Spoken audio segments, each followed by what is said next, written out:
Hello दोस्तों नमस्कार। आज की अभी की सबसे बड़ी खबरें बिना देरी के आपको बताएंगे, जहां सबसे पहले बताएंगे 15 अगस्त से पहले एनआईए को मिल गई बहुत बड़ी कामयाबी। यूएई से भारत लाया गया बब्बर खालसा का आतंकी। जी हां दोस्तों, वांटेड आतंकी तरसेम सिंह की धरपकड़ के लिए सीबीआई ने कैसे ली एनआईए की मदद, आप भी जानकर रह जाएंगे हैरान। तो वहीं बताएंगे बांग्लादेश से हिंदू समुदाय को लेकर बड़ी खबर। खालिदा जिया की पार्टी ने ये कैसा दावा कर दिया है कि बांग्लादेश में हिंदुओं को नहीं बनाया गया निशाना, और भारत को लेकर भी दिया इसने ये बड़ा संकेत। जिसके बाद दोस्तों आपको बताएंगे शेख हसीना की पार्टी ने कर दिया बड़ा खुलासा। जी हां दोस्तों, तो वहीं राहुल गांधी को आड़े हाथों लिया है अनुराग ठाकुर ने। बांग्लादेश के हिंदू लोगों पर अत्याचार को लेकर कांग्रेस को बुरे तरीके से घेरा है दोस्तों अनुराग ठाकुर ने। तो वहीं ये मुद्दा अब यूनाइटेड नेशन भी पहुंच गया, जिसके बाद क्या जवाब आया है यूनाइटेड नेशन से, सारी जानकारी दोस्तों बताएंगे। एक से एक बड़ी खबर बताएंगे, बस आप वीडियो के अंत तक बने रहेगा। और खबरों में आगे बढ़ने से पहले देश भारत का पुरजोर समर्थन करते हैं और अपने देश को निरंतर आगे बढ़ते हुए देखना चाहते हैं तो इस वीडियो को लाइक करके, चैनल को सब्सक्राइब करके, बेल आइकन दबा के कमेंट में जय हिंद अवश्य कहिएगा। बात करें पहली बड़ी खबर की, जहां 15 अगस्त से पहले एनआईए को मिली बहुत बड़ी कामयाबी। यूएई से भारत लाया गया बब्बर खालसा का ये मोस्ट वांटेड आतंकी। जी हां, मोहाली में पंजाब पुलिस के खुफिया मुख्यालय पर आरपीजी हमला करने और अन्य आतंकी मामलों के सिलसिले में वांटेड खालिस्तानी आतंकवादी तरसेम सिंह को सीबीआई ने गिरफ्तार कर लिया है। इस काम के लिए सीबीआई ने एनआईए के साथ मिलकर काम किया है। तरसेम के खिलाफ इंटरपोल ने रेड कॉर्नर नोटिस जारी किया था। उस आतंकी को एनआईए की टीम एक सुरक्षा मिशन के जरिए अबू धाबी से वापस भारत लाई और शुक्रवार की सुबह दिल्ली पहुंचने पर उसे सीबीआई ने गिरफ्तार कर लिया। सीबीआई ने एनआईए के अनुरोध पर ही 13 नवंबर 2023 को इंटरपोल जनरल सचिवालय से कहकर वांटेड आतंकी तरसेम सिंह के खिलाफ रेड नोटिस जारी करवाया था। सीबीआई के एक प्रवक्ता ने पीटीआई को बताया कि यह रेड नोटिस उसके आतंकी अपराधों और आतंकी गतिविधियों के वित्त पोषण के लिए जारी कराया गया था, जिनमें वो वांछित था। आरोपी के स्थान और गिरफ्तारी के लिए रेड नोटिस सभी इंटरपोल सदस्य देशों को प्रसारित किया गया था। जी हां दोस्तों, तो वहीं बड़ी खबर आपको बता दें, जहां पर बांग्लादेश में हिंदुओं को नहीं बनाया गया निशाना। खालिदा जिया की पार्टी ने किया है ये बड़ा दावा, भारत को लेकर भी दे दिया है ये संकेत। दरअसल बांग्लादेश की सत्ता से शेख हसीना की विदाई के बाद अब नई सरकार को लेकर बातचीत चल रही है। बांग्लादेश में एक अंतरिम सरकार है जिसकी कमान मोहम्मद यूनुस के हाथ में है। चुनावों के बाद बांग्लादेश में बांग्लादेश नेशनलिस्ट पार्टी यानी बीएनपी के सत्ता में आने की उम्मीद है। ऐसे में सवाल उठता है कि क्या शेख हसीना और भारत की कट्टर विरोधी पूर्व पीएम खालिदा जिया फिर से बांग्लादेश का नेतृत्व करेंगी। बांग्लादेश नेशनलिस्ट पार्टी के महासचिव मिर्जा फखरुल इस्लाम आलमगीर ने कहा है कि पार्टी के अध्यक्ष और वरिष्ठ उपाध्यक्ष तारिक रहमान शारीरिक रूप से फिट होने पर चुनाव में खड़े होंगे। दोस्तों आलमगीर ने मोहम्मद यूनुस के नेतृत्व वाली सरकार का स्वागत किया और कहा कि उनकी माइक्रो क्रेडिट नीतियों से देश को लाभ हुआ है। साथ ही कहा है कि वो देश का नेतृत्व करने के लिए एक सक्षम व्यक्ति हैं। तो वहीं हिंदुओं पर हमले की निंदा करते हुए उन्होंने कहा कि हिंसा ने हिंदुओं को टारगेट नहीं किया, बल्कि आवामी लीग के नेताओं के आवासों पर हमला हुआ है और इस पर नियंत्रण पा लिया गया है। हालांकि अंतरिम पीएम मोहम्मद यूनुस ने हिंदुओं पर हमलों को कबूला है, साथ ही भारत ने भी इसको लेकर चिंता जताई है। जी हां, अब ऐसे में जिस प्रकार से खालिदा जिया की पार्टी ने कहा है कि बांग्लादेश में हिंदुओं को निशाना नहीं बनाया गया, आखिर वाकई में ऐसा है तो फिर जो शेख हसीना की पार्टी ने वीडियो शेयर किया है वो क्या है, जिसमें क्लियरली देखा जा सकता है। शेख हसीना की पार्टी ने क्लियरली मेंशन किया है कि बांग्लादेश में हमलों के खिलाफ 5 अगस्त से सड़कों पर हिंदू बैठे हुए हैं। उस हिंसा में हिंदू समुदाय के कई घरों और मंदिरों को भी निशाना बनाया गया है। सोशल मीडिया पर हिंदुओं पर निशाना कैसे कैसे साधा गया, उन सभी की वीडियोस वायरल होती दिखाई दे रही हैं। कैसे हिंदू समुदायों के घर पर घुस करके उनको मारा गया है, कैसे उनको फांसी लगवाई गई है। भारत ने इस पर चिंता भी जाहिर की और नई अंतरिम सरकार के प्रमुख मोहम्मद यूसुफ से हिंदू अल्पसंख्यकों की सुरक्षा सुनिश्चित करने के लिए कहा है। इस बीच आवामी लीग ने सोशल मीडिया पर एक पोस्ट में दावा किया है कि ढाका में हिंदू 5 अगस्त से विरोध प्रदर्शन कर रहे हैं। अब ऐसे में खालिदा की पार्टी द्वारा दिए गए उस बयान का जवाब खुद शेख हसीना की पार्टी ने दे दिया है कि कैसे हिंदुओं पर प्रताड़ना हुई है। और दूसरा जवाब खालिदा के इस बयान का ये भी है कि अगर वाकई में ऐसा नहीं है तो फिर बांग्लादेश भारत बॉर्डर पर बांग्लादेशी हिंदू लोग एकत्रित क्यों हुए, क्यों वो भारत में प्रवेश करना चाह रहे थे। ऐसे में अगर आप भी मानते कि खालिदा जिया की पार्टी वाकई में इन मुद्दों को दबाना चाहती है और हिंदुओं पर अत्याचार को अंदर ही अंदर अंजाम देना चाहती है, तो अपनी राय अवश्य दीजिएगा दोस्तों, क्योंकि हिंदुओं पर जो अत्याचार हुए उसको दबाना चाहती है ये खालिदा जिया की पार्टी। क्या आपको नहीं लगता दोस्तों ऐसा? तो वहीं आपको बता दें, जैसे ही बांग्लादेश में अंतरिम सरकार गठित हुआ दोस्तों, वैसे ही भारत बांग्लादेश सीमा पर बड़ी संख्या में बांग्लादेशी एकत्रित हुए हैं और भारत के विरोध में नारे लगाए हैं। 0 पॉइंट पर बीएसएफ ने उनको रोका। आपको बता दें, भारत को किलसाने की कोशिश की गई है। आपको बता दें, भारत बांग्लादेश सीमा पर शुक्रवार को एक बार फिर टेंशन देखने को मिली है। बड़ी संख्या में बांग्लादेश के लोग बॉर्डर पर इकट्ठा हुए और भारत के खिलाफ जमकर नारेबाजी लगाई। हालांकि 0 पॉइंट पर अब उन्हें बीएसएफ के जवानों ने रोक लिया है है। ANI न्यूज एजेंसी ने इसका वीडियो भी शेयर किया है जिसमें भारत बांग्लादेश बॉर्डर पर बड़ी संख्या में लोग एकत्र हुए और नजर आ रहे हैं कि उत्पात मचाते हुए, और BSF के जवान उनको रोकते हुए नजर आ रहे हैं। कहीं ना कहीं ये लोग विपक्षी पार्टी के भी हो सकते हैं। तो वहीं आपको बता दें, अनुराग ठाकुर ने राहुल गांधी को लिया आड़े हाथों, कहा गाजा की बात करते हैं लेकिन बांग्लादेश के हिंदुओं की बात नहीं करते। जी हाँ, बांग्लादेश में हिंदुओं के उत्पीड़न पर बीजेपी सांसद अनुराग ठाकुर ने राहुल गांधी और कांग्रेस की चुप्पी को दुर्भाग्यपूर्ण बताया। अनुराग ठाकुर ने कहा कि आप गाजा के बारे में जरूर चिंता करते हो, उसकी बात करते हो, लेकिन बांग्लादेश में अल्पसंख्यकों हिंदुओं की दुर्दशा की बात नहीं करते। बीजेपी सांसद की यह टिप्पणी शुक्रवार 9 अगस्त को लोकसभा सत्र के दौरान आई। इतना ही नहीं, उन्होंने ये भी कहा कि जब बांग्लादेश की अंतरिम सरकार ने कार्यभार संभाला तो PM मोदी ने उन्हें बधाई दी, लेकिन साथ ही उन्होंने अल्पसंख्यकों की सुरक्षा सुनिश्चित करने के लिए भी कहा। इस दौरान उन्होंने पूछा कि कांग्रेस और राहुल गांधी को गाजा के बारे में इतनी चिंता क्यों है, जबकि बांग्लादेश में हिंदुओं के उत्पीड़न की बात आती है तो वो चुप क्यों रहते हैं। ऐसे में क्या अनुराग ठाकुर जी का ये बयान वाकई में वाजिब है? दोस्तों हाँ या ना में जवाब जरूर दीजिएगा। तो वहीं आपको बता दें, ये मामला यूनाइटेड नेशन पहुंच चुका है। बांग्लादेश में हिंदुओं के खिलाफ हिंसा का मामला संयुक्त राष्ट्र में पहुंच चुका है, जहां पर यूनाइटेड नेशन ने कहा कि हम नस्लीय हमले के पूरे तरीके से खिलाफ हैं। जी हाँ, संयुक्त राष्ट्र महासचिव एंटोनियो गुटेरेस के प्रवक्ता ने कहा कि वो किसी भी नस्लीय आधार पर हिंसा को बढ़ावा देने के खिलाफ है। तो वहीं बता दें, ब्राजील के विनहेडो में विमान हुआ क्रैश, कई यात्रियों के मारे जाने की आशंका आई सामने। बता दें, ब्राजील के साओ पाउलो में बड़ा हादसा, 62 लोगों को ले जा रहा विमान हुआ दुर्घटनाग्रस्त।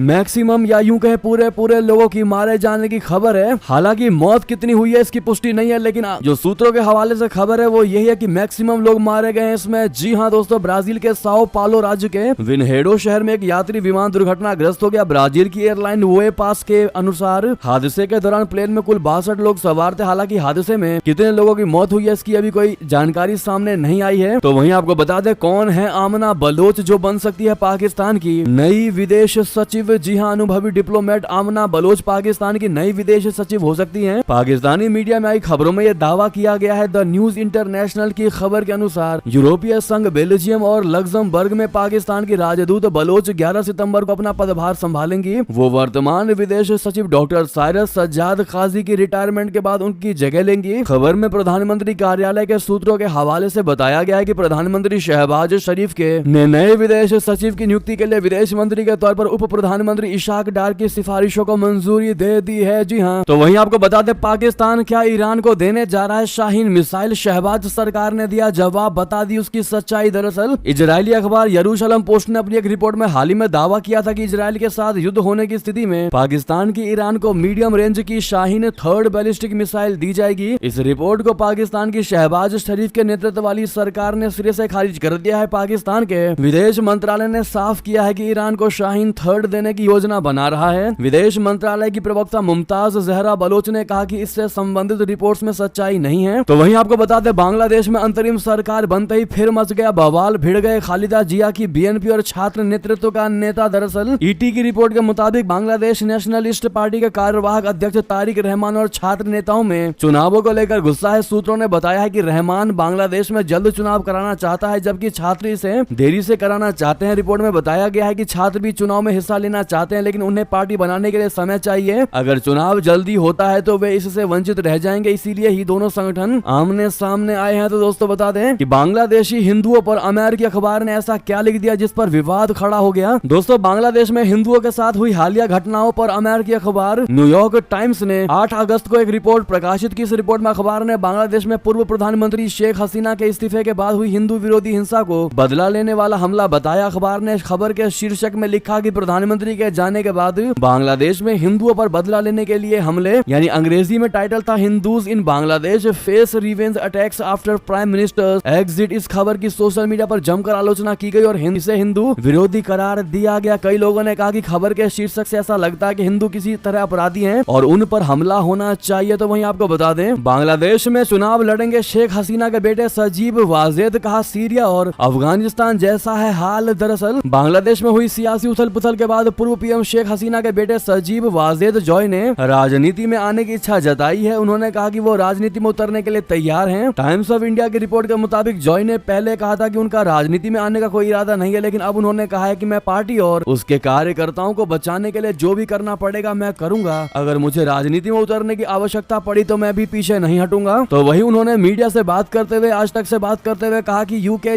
यूएस, फिनलैंड कहीं नहीं जाना, जल्द वतन वापसी का है इरादा शेख हसीना का। यानी शेख हसीना के लिए उनके बेटे ने कहा है कि जल्दी से ही उनकी मां वापस से बांग्लादेश जाएंगी, किसी अन्य देश नहीं जाएंगी। तो वहीं बता दें, न्यूजीलैंड के ऑकलैंड में खुलेगा भारत का महावाणिज्य दूतावास, राष्ट्रपति मुर्मू ने दी जानकारी। जी हां, न्यूजीलैंड के ऑकलैंड में जल्द ही भारत का महावाणिज्य दूतावास खुलेगा। राष्ट्रपति मुर्मू ने कहा कि महावाणिज्य दूतावास के खुलने से भारत और न्यूजीलैंड के रिश्ते मजबूत होंगे और इससे न्यूजीलैंड में रहने वाले भारतीय समुदाय को भी फायदा होगा। राष्ट्रपति मुर्मू न्यूजीलैंड दौरे पर हैं और ऑकलैंड में भारतीय समुदाय को संबोधित करते हुए राष्ट्रपति ने ये बात कही। राष्ट्रपति ने भारतीय मूल के लोगों की उपलब्धियों की भी जमकर तारीफ की। जी हां, राष्ट्रपति मुर्मू जी का ये पहला न्यूजीलैंड का दौरा है। उन्होंने कहा कि भारत और न्यूजीलैंड के रिश्ते बहुत गहरे और बहुआयामी हैं। भारतीय समुदाय इन रिश्तों के विकास में अहम योगदान देता है। मुझे बहुत खुशी हो रही है कि भारत जल्द ही ऑकलैंड में महावाणिज्य दूतावास खोलने जा रहा है। ऑकलैंड में रहने वाले भारतीय समुदाय की ये लंबे समय से मांग थी कि एक महावाणिज्य दूतावास होना चाहिए। तो वहीं बता दें, इतने दिनों में पहली बार राहुल गांधी ने कहा थैंक यू मोदी जी। आखिर क्यों कहा बता दें, मोदी जी के इस फैसले को अच्छा बताते हुए कहा थैंक यू मोदी। दरअसल केरल के वायनाड में लैंडस्लाइड होने से भयंकर तबाही मची है। 30 जुलाई को हुई लैंडस्लाइड में कम से कम 226 लोगों की मौत हो गई थी, जबकि कई लोग अभी लापता हैं। अब प्रधानमंत्री नरेंद्र मोदी जी ने शनिवार को वायनाड के दौरे पर जाने वाले हैं, यानी आज वायनाड के दौरे पर रहेंगे। इस दौरे से पहले नेता प्रतिपक्ष राहुल गांधी ने कल पीएम नरेंद्र मोदी जी के फैसले की तारीफ करते हुए थैंक यू मोदी जी कहा। साथ ही राहुल गांधी ने वायनाड की तबाही को राष्ट्रीय आपदा भी घोषित करने की मांग की। जी हां दोस्तों, कांग्रेसी सांसद राहुल गांधी ने सोशल मीडिया प्लेटफॉर्म एक्स पर पोस्ट किया और कहा थैंक यू मोदी जी, वायनाड जाकर भयानक त्रासदी का व्यक्तिगत रूप से जायजा लेने के लिए ये आपका एक अच्छा फैसला है। मुझे पूरा विश्वास है कि एक बार जब प्रधानमंत्री तबाही की भयावहता को सामने से देखेंगे तो वे इसे राष्ट्रीय आपदा घोषित करेंगे। उल्लेखनीय है कि राहुल गांधी वायनाड से 2019 से 2024 तक सांसद रहे हैं। तो दोस्तों वहीं आपको बता दें, यूक्रेन सेना ने 11 टैंकों और 20 बख्तरबंद वाहनों के साथ की थी रशिया में घुसपैठ। सीमा के करीब जारी है भयानक जंग। जी हां, यूक्रेन के 300 से ज्यादा सैनिकों ने 11 टैंकों और 20 बख्तरबंद वाहनों के साथ रशिया में घुसपैठ की थी। रूस के रक्षा मंत्रालय की ओर से यह दावा किया गया है। वहीं यूक्रेन की सीमा से लगे रशिया के कुर्स्क क्षेत्र के एक शीर्ष अधिकारी ने बृहस्पतिवार को कहा था कि उस क्षेत्र में लड़ाई अब भी जारी है, जहां इस सप्ताह यूक्रेनी सेना ने घुसपैठ की थी। यूक्रेन के अधिकारियों ने सुदजा शहर के आसपास जारी अभियान को लेकर कोई टिप्पणी नहीं की है। कुर्स्क के कार्यवाहक डिप्टी गवर्नर आंद्रेई बेलोस्तोस्की ने कहा कि रूसी सेना यूक्रेनियों को क्षेत्र में आगे बढ़ने से रोकने के लिए संघर्ष कर रही है। तो वहीं बता दें, बांग्लादेश की इंतरिम सरकार में 2 हिंदू समेत वो 16 सलाहकार कौन है जो बांग्लादेश सरकार चलाने में करेंगे मोहम्मद यूनुस की मदद। बता दें, यूनुस की सहायता के लिए 16 सदस्यीय सलाहकार परिषद की घोषणा की गई है। यूनुस को मुख्य सलाहकार के रूप में शपथ दिलाई गई, जो प्रधानमंत्री के समकक्ष पद है। आपको बता दें, यूनुस के 16 सलाहकार है, जिनमें 2 हिंदू नेता भी हैं। जी हाँ दोस्तों, तो वहीं आपको बता दें, क्या बांग्लादेशी टका से हटेगी शेख मुजीब की फोटो? बंगबंधु की मूर्तियां गिरने के बाद मनी एक्सचेंजर्स की बहुत बड़ी टेंशन। जी हाँ, बांग्लादेश में तख्ता पलट के बाद जिस इमेज ने इंटरनेट पर सबको हैरान कर दिया वो थी देश के संस्थापक शेख मुजीबुर रहमान की मूर्तियों का गिराया जाना। कोई नहीं सोच सकता था कि बांग्लादेश में कभी ऐसा दिन भी आएगा जब लोग देश की आजादी के नायक की मूर्तियों को गिरा देंगे। जिसने बांग्लादेश को आजाद करवाया उसकी ही मूर्ति को गिरवा देंगे। इन तस्वीरों को देखकर भारत बांग्लादेश बॉर्डर के करीब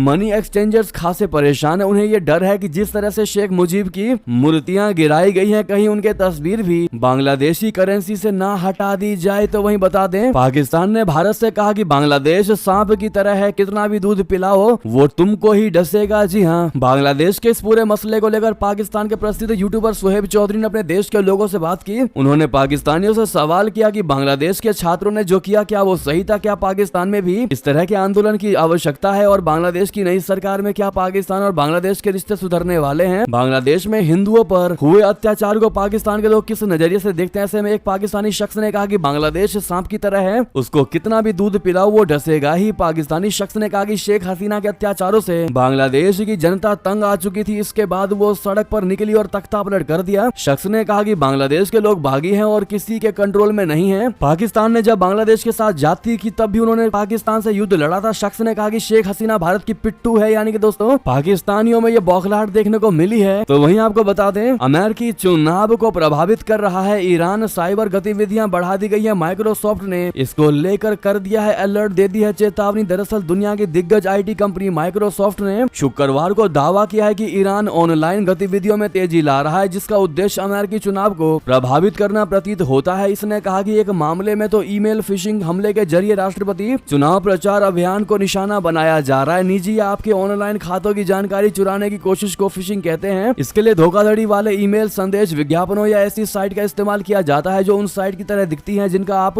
पहले से इस्तेमाल कर रहे हैं। तो वहीं बता दें, पेरिस ओलंपिक से जुड़ी खबर। अमन सहरावत ने देश को दिलाया छठा पदक। 57 किलोग्राम कुश्ती वर्ग में ब्रॉन्ज जीते। जी हां, पेरिस ओलंपिक में पुरुषों की फ्री स्टाइल 57 किलोग्राम स्पर्धा के कांस्य पदक मुकाबले में भारत के अमन सहरावत ने प्यूर्टो रिको के क्रूज डेरियन टोई के खिलाफ खेला गया ब्रॉन्ज मेडल मुकाबला 13-5 से जीत लिया। ये पेरिस ओलंपिक में भारत का छठा पदक है। अमन शुरुआत से ही प्यूर्टो रिको के पहलवान पर भारी पड़े हैं। तो वहीं आपको बता दें, प्रधानमंत्री मोदी जी ने लगाया नीरज चोपड़ा को फोन, उनकी मां की तारीफ, चोट को लेकर पूछा हाल चाल। जी हां, प्रधानमंत्री नरेंद्र मोदी जी ने कल ओलंपिक 2024 में सिल्वर मेडल जीतने वाले नीरज चोपड़ा से शुक्रवार को फोन पर बात की। इस दौरान प्रधानमंत्री ने नीरज चोपड़ा की शानदार उपलब्धि के लिए उन्हें बधाई दी और उनकी हालिया चोट के बारे में जानकारी ली। टोक्यो ओलंपिक के गोल्ड विनर नीरज चोपड़ा ने पेरिस ओलंपिक में भाला फेंक यानी जेवलिन थ्रो प्रतियोगिता में सिल्वर मेडल हासिल करके देश का नाम रोशन किया। जी हां, प्रधानमंत्री नरेंद्र मोदी जी ने फोन कॉल के दौरान नीरज की मां की खेल भावना की भी तारीफ की। देश भर में नीरज चोपड़ा इस उपलब्धि के लिए प्रशंसा हो रही है। प्रधानमंत्री ने नीरज से उनके एडिक्टर की समस्या के बारे में भी पूछा जो पेरिस में होने वाले इस इवेंट से पहले उन्हें परेशान कर रही थी। तो वहीं आपको बता दें, आयरलैंड तक पहुंची यूके दंगों की आग। बेलफास्ट की सड़कों पर हिंसा, पीएसएनआई ने ब्रिटेन से मांगी है मदद। जी हां, ब्रिटेन के साउथ पोर्ट दंगों की आग यूरोप के कई देशों में जा पहुंची। आयरलैंड की राजधानी बेलफास्ट में हाल ही में हुई नस्लवादी हिंसा को भी यूके के दंगों के साथ जोड़ा जा रहा है। बेलफास्ट में जारी हिंसा के बाद उत्तरी आयरलैंड में तनावपूर्ण माहौल पैदा हो गया है और यह हिंसा पिछले कुछ दिनों से जारी है और इसमें अल्पसंख्यक समुदायों को विशेष रूप से निशाना बनाया गया है। हिंसक घटनाओं की शुरुआत तब हुई जब प्रदर्शनकारियों और अप्रवासी विरोधी तत्वों ने बेलफास्ट सिटी के